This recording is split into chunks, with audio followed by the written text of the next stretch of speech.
persembahkan dan ku lakukan bagi Tuhan, memberitakan Injil dan melayani serta memberi pada yang tak punya. Namun apapun juga itu semua, bila tujuan yang sebenarnya hanyalah untuk mengharap dan mendapatkan imbalan dari Tuhan. Bila yang jadi tujuannya ternyata hanya untuk diri sendiri saja dan bukan murni bagi Tuhan, bagaimana dapat menyenangkannya?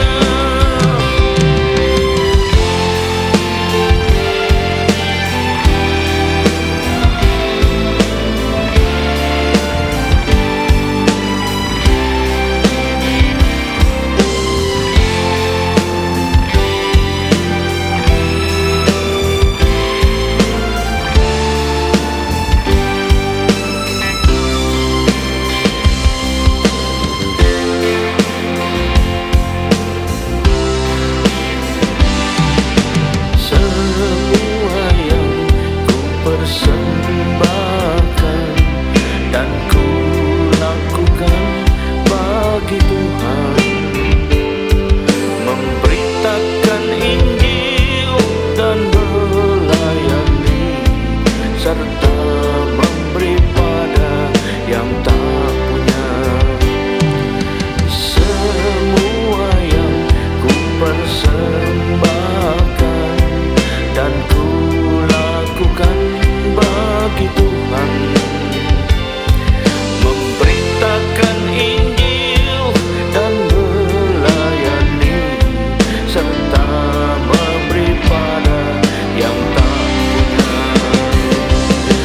Namun apapun juga itu semua, bila tujuan yang sebenarnya hanya untuk mengharap dan mendapatkan imbalan dari Tuhan. Bila yang jadi tujuannya ternyata hanya untuk diri sendiri saja dan bukan murni bagi Tuhan, bagaimana dapat menyenangkannya?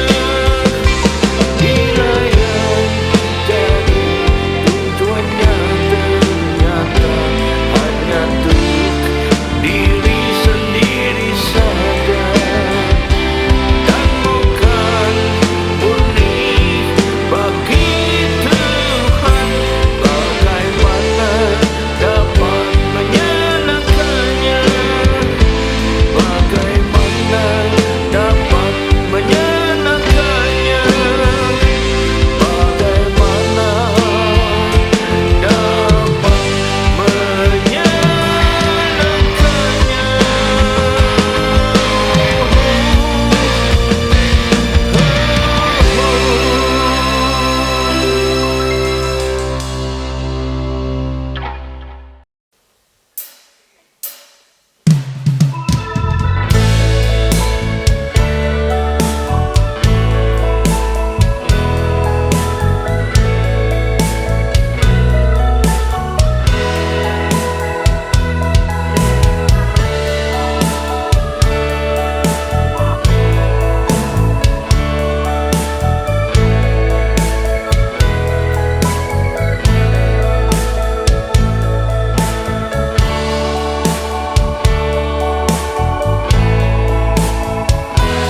ku mau datang kepadamu untuk menyembahmu ya Tuhan.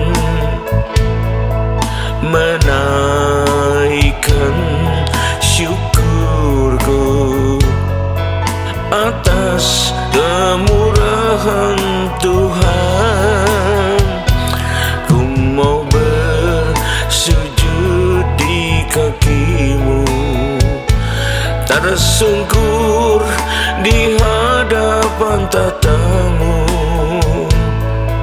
Tiada yang dapat bertahan di hadapan tata kudus-Mu Tuhan. Betapa kemilau cahayanya, seluruh surga pun sujud menyembah Dia. Alam semesta pun turut serta memuja kebesarannya. Segenap hatiku kuserahkan padamu, dan juga seluruh hidupku. Itu yang jadi kerinduanku sekarang dan selamanya.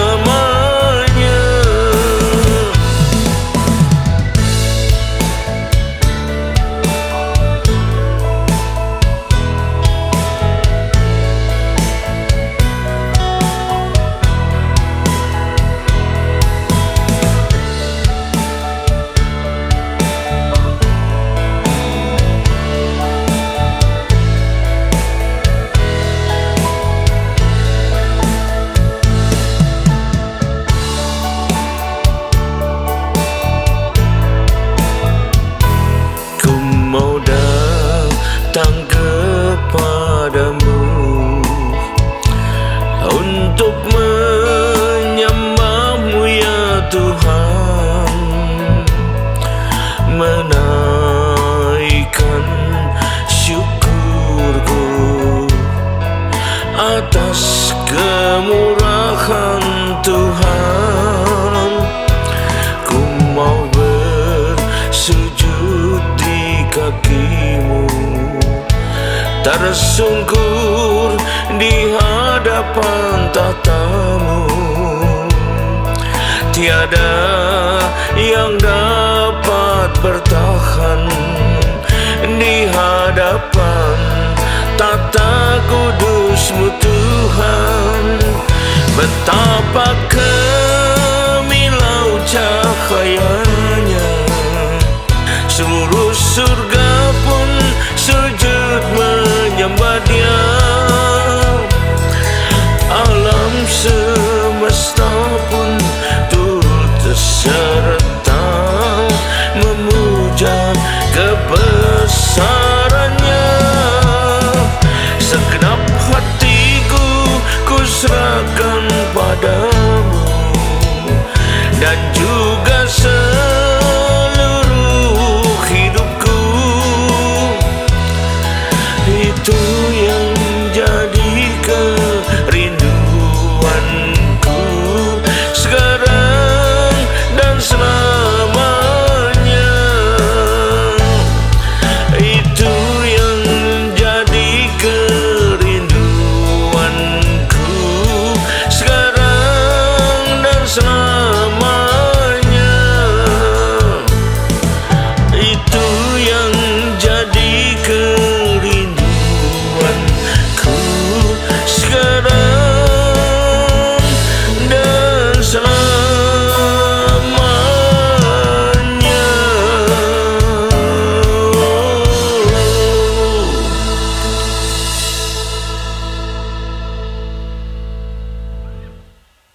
Shalom, selamat berjumpa kembali dengan kasih Tuhan. Mari kita persiapkan diri kita untuk segera menerima firman Tuhan. Sebelumnya marilah kita berdoa. Terima kasih Tuhan, kami umat-Mu siap menyambut firman-Mu. Urapilah kami semua, dan urapi firman-Mu ini Tuhan, yang akan harus urapi juga hamba-Mu yang akan menyampaikan firman ini, agar tidak kembali dengan sia-sia, tapi boleh tumbuh dalam hidup kami dan menghasilkan buah yang baik dan berlipat ganda sampai 30 kali, 60 kali, bahkan 100 kali ganda. dan berikan pada kami semua ya Tuhan urapan khusus roh hikmat dan wahyu daripadamu, agar terbukalah pikiran kami sehingga dengannya kami boleh menangkap dan mengerti maksud dan isi firman-Mu ini dengan tepat, dengan baik dan dengan benar. Terima kasih Tuhan, kami semua siap menyambut firman-Mu ini hanya dalam satu nama yang berkuasa, yaitu namamu Tuhan Yesus Kristus. Haleluya, amin. Nah, saya lagi shalom saudara kasih Tuhan. Mari kita segera siapkan diri kita untuk masuk dalam firman Tuhan. Tema dari firman Tuhan pada saat ini saya pilihkan yang bertemakan tangisan dan air mata yang bisa berdampak positif atau yang dipandang berdampak positif atau dipandang positif, begitu aja ya. Jadi tangisan dan air mata yang dipandang positif ya. Mengapa kita perlu bahas ini? Karena dalam kehidupan manusia ini, di dunia ini, menangis dan tertawa adalah hal yang biasa katanya ya. Apalagi bagi anak-anak ya, yang relatif mudah sekali untuk menangis dan tertawa. Seringkali orang menangis karena sedih, karena tertekan, karena tidak mendapatkan apa yang diharapkan dan lain sebagainya. Sebaliknya tertawa kalau merasa mendapatkan berkat, merasa diuntungkan, merasa menang dan lain sebagainya ya. Tapi menangis dan tertawa ini perlu kita pelajari juga ya. Menangis dan menangis itu sama katanya, tapi bisa berarti beda. Ya, apa yang beda di sini? Ada yang bisa dipandang sebagai positif atau berdampak positif, tapi ada juga yang tidak mendatangkan dampak positif. Lalu apa yang dimaksud dengan menangis dan air mata yang bisa berdampak positif itu atau dianggap sebagai sesuatu yang positif itu? Nah, mari kita pelajari. Jadi menangis dan air mata yang dipandang positif. Yang pertama, apabila menangis dan air mata itu keluar karena berasal dari tangisan pertobatan ya. Kita baca dulu Matius 26 ayat 74 sampai 75. Jadi orang yang bertobat dan menangis itu termasuk positif karena berarti dia sangat menyesali dosanya. Matius 26 ayat 24 ayat 74 sampai 75. Maka mulailah Petrus mengutuk dan bersumpah, aku tidak kenal orang itu. Dan pada saat itu berkokoklah ayam. Maka teringatlah Petrus akan apa yang dikatakan Yesus kepadanya. Sebelum ayam berkokok, engkau telah menyangkal aku 3 kali. Ini dosanya. Lalu Petrus teringat, sadar akan dosanya dan dia menyesal, maka pergilah ia keluar dan menangis dengan sedihnya. Nah, ini karena menyesali dosanya ya. Ini namanya tangisan pertobatan karena dia bertobat setelah itu. Berikutnya kita baca Yoel 2 ayat 13. Koyakkanlah hatimu dan jangan pakaianmu. Berbaliklah kepada Tuhan Allahmu. Artinya bertobat ya. Ia pengasih dan penyayang, panjang sadar, berlimpah kasih, dan ia menyesal karena hukumannya. Nah, ini jadi orang suruh berbalik, sudah pernah kena hukuman Tuhan, diampuni Tuhan, berbalik, bertobat, dan ia menyesali dosanya. Jadi ini merupakan tangisan pertobatan ya. Jadi sekali lagi, kenapa orang itu menangis? Karena dia menyesali kesalahannya, menyesali dosa yang diperbuatnya, dan bertekad untuk minta ampun dan bertobat atau berbalik ya.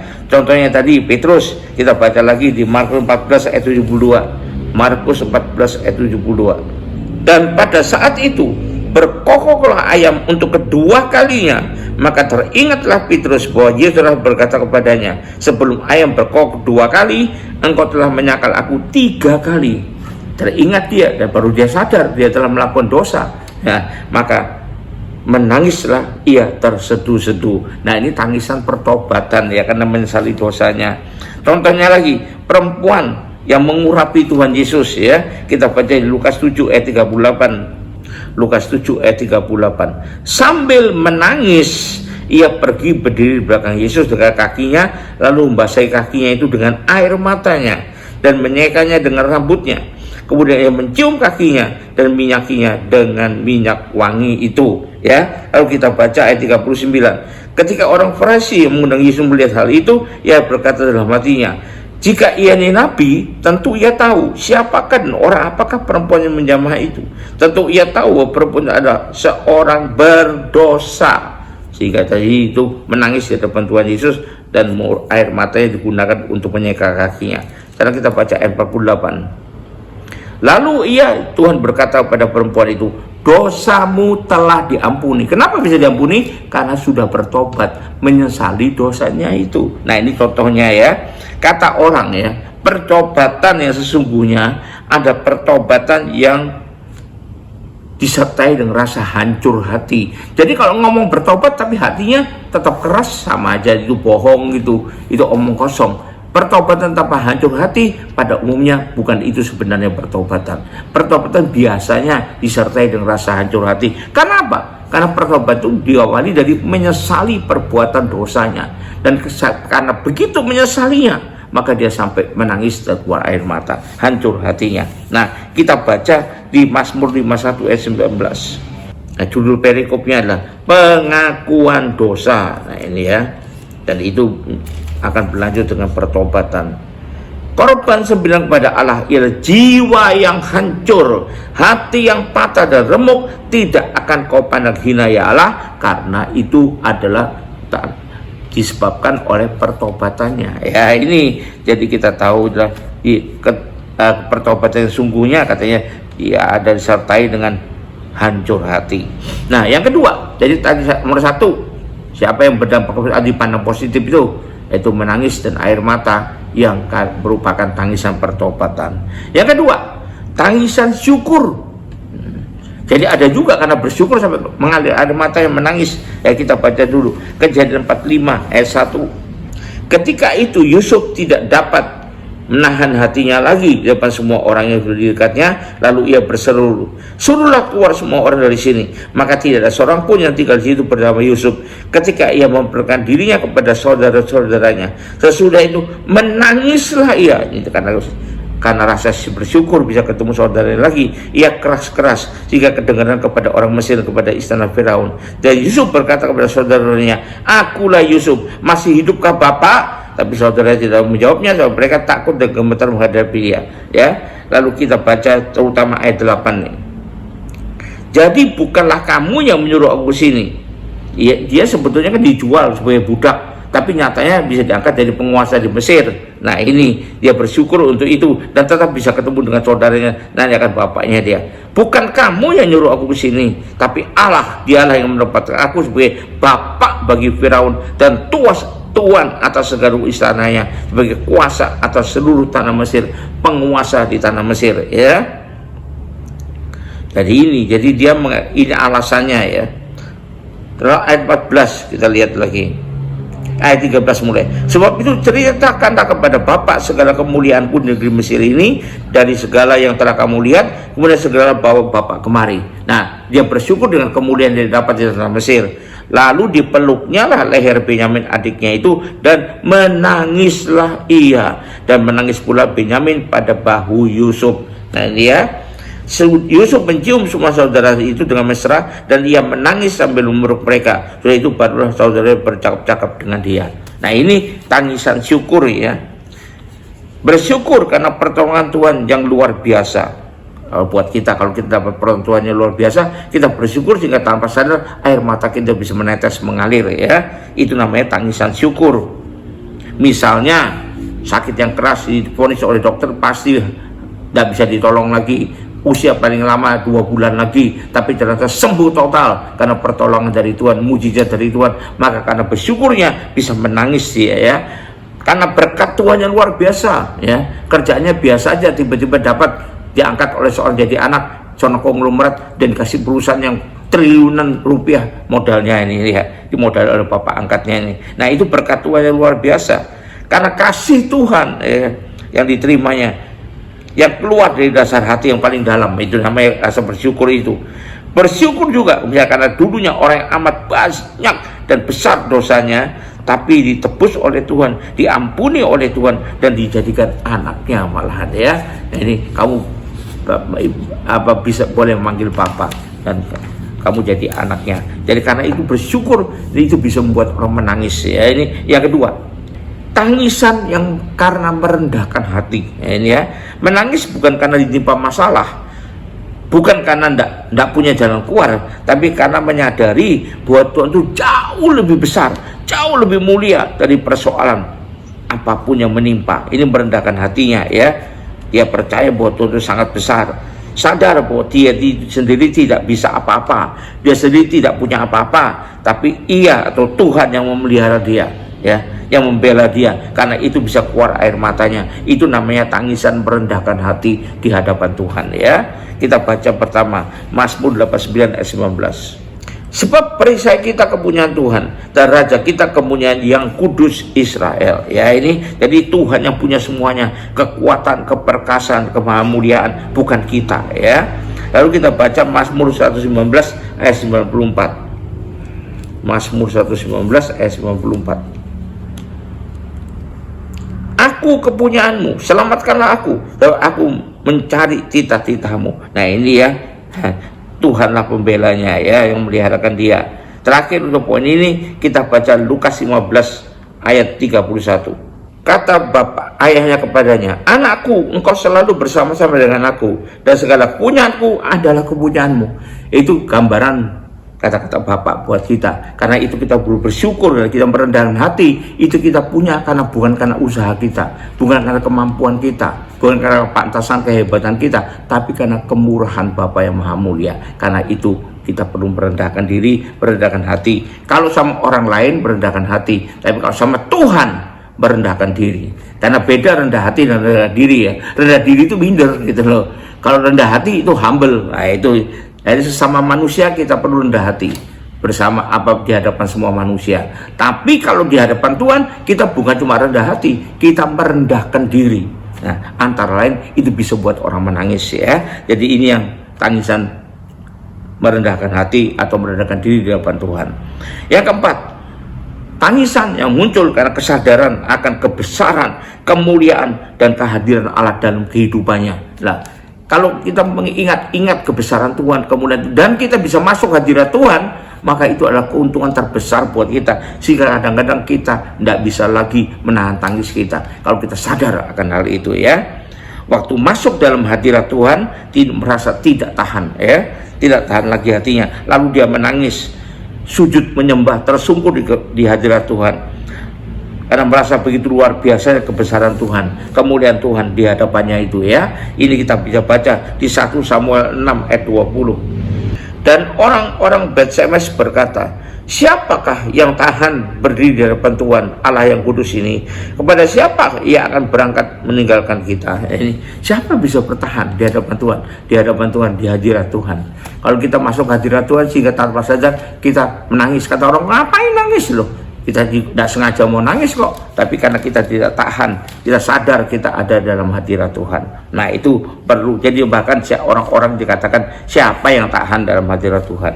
Dan berikutnya kita baca lagi Esra 9 ayat 15. Ya Tuhan Allah Israel, Engkau maha benar. Sebab kami masih dibiarkan tinggal sebagai orang-orang yang terluput seperti yang terjadi sekarang ini. Lihatlah, kami menghadap hadirat-Mu dengan kesalahan kami, bahwa saya dalam keadaan demikian tidak mungkin orang tahan berdiri di hadapan-Mu, sering tersungkur tanpa sadar dan menangis juga. Nah, ini adalah mengakui kebesaran Tuhan, ya. Jadi itu tangisan-tangisan air mata yang keluar yang dipandang positif. Nah, ya, nanti lain kali kita belajar lagi. Ada yang berikutnya, tangisan air mata yang tidak berdampak positif dan tidak dipandang positif. Apakah itu? Nanti kita belajar berikutnya. Tapi biarlah kalaupun kita menangis, bukan karena kita kesakitan, ya, tapi karena kita keempat hal ini, yaitu karena mengakui kebesaran Tuhan, karena bertobat, ya, lalu kemudian karena ucapan syukur, dan ya satu lagi adalah karena kita mau merendahkan diri di hadapan Tuhan. Jadi biarlah itu tangisan air mata yang positif buat kita semua, yang akhirnya mendatangkan dampak positif buat kita, dan dipandang Tuhan itu tidaklah jelek tetapi baik. Haleluya, puji Tuhan. Mari kita akhiri ibadah ini dengan terima berkat dari Tuhan. Angkat dua tanganmu, kembalilah ke aktivitas masing-masing dengan berkat yang terbaik dari Allah Bapa di sorga, dengan kasih karunia dan damai sejahtera dari Tuhan kita Yesus Kristus, juga dengan persekutuan, pertolongan, penghiburan, kekuatan, dan terutama urapan yang penuh dari Roh Kudus yang menyertai kita mulai saat ini sampai sepanjang tahun ini sampai Maranatha, Tuhan Yesus datang kembali. Yang percaya dan sudah tiba berkat Tuhan ini, sama-sama katakan amin, haleluya, puji Tuhan. Sampai jumpa, Tuhan berkati.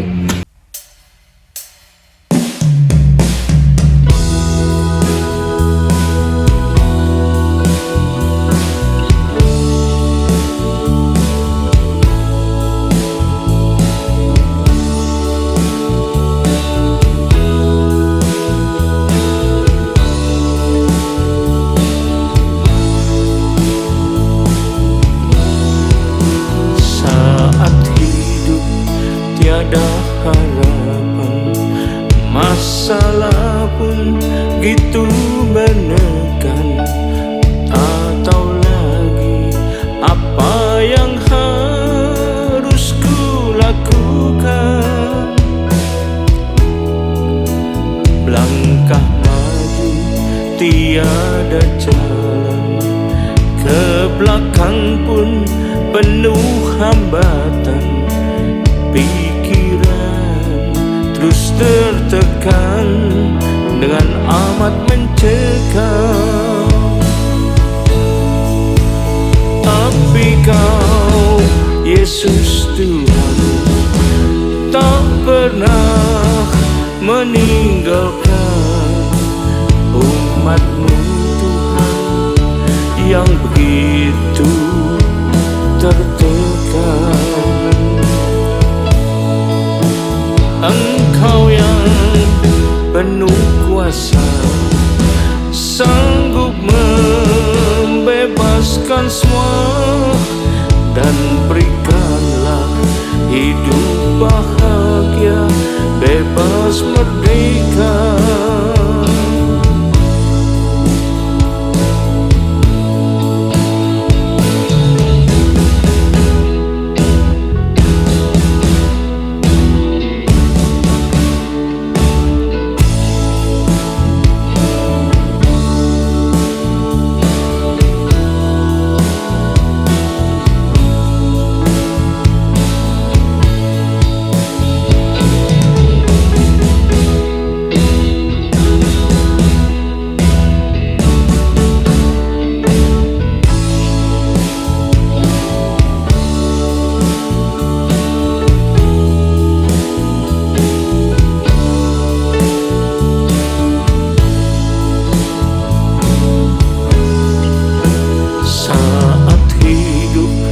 Tiada harapan, masalah pun begitu menekan. Tak tahu lagi apa yang harus ku lakukan. Melangkah maju tiada jalan, ke belakang pun penuh hambatan. Pikiran terus tertekan dengan amat mencekam. Tapi Kau, Yesus Tuhan, tak pernah meninggalkan umat-Mu Tuhan yang begitu tertekan.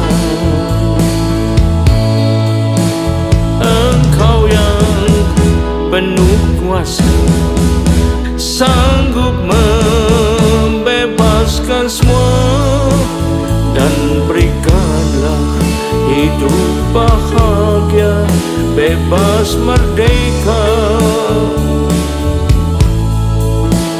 Dan berikanlah hidup bahagia, bebas merdeka.